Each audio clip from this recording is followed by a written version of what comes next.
This will be an introduction to the series Poetry for the Unabashed Man.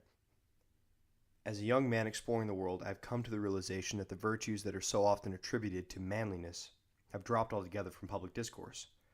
Those classical attributes of bravery, courage, loyalty, honor, duty, and the earned title of man have all but disappeared. We no longer teach chivalry or how to be a gentleman. Instead, we teach young boys that all they must do to become men is nothing. That feeling like a man is the equivalent to being one. That your bravery comes from admitting your cowardice. That you are courageous for simply being who you are, whatever that means. I was told by teachers, coaches, neighbors, pretty much everyone but my parents that it was okay to be a weakling.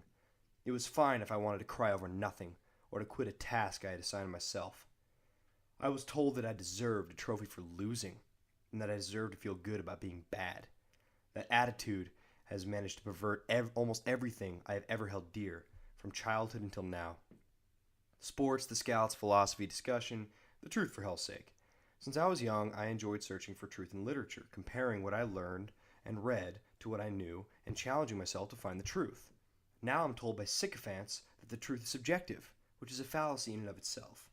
And when I challenge this view, I am told how insensitive I am, as if that was an acceptable counterargument. I am told that by disagreeing with them, I am proving that I am a bigot, a hateful meanie, and if there's anything they know about meanies, it's that they're always wrong because feelings. Anyways, time is valuable. It's the ultimate currency. We all have the same amount and none of us can get it back.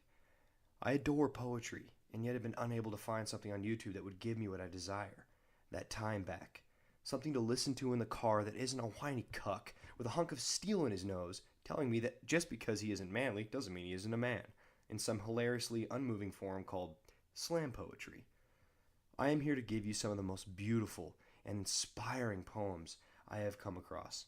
Poems that have given me guidance on virtues that are no longer common, pillars that are no longer constructed in the young, along with some excerpts from writings of some of the manliest men to walk the earth. This is your sanctuary, my fellow men, from the dark tunnel that poetry has shifted to. We have devolved from the complex, beautiful, and euphoric experience that was poetry to this puerile, whiny, woe is me garbage that purple-haired deviants snap their fingers to. If these poems anger you, it's probably because they describe what you are not. I would appreciate angry comments about me below because I find your criticisms of my doings hilarious.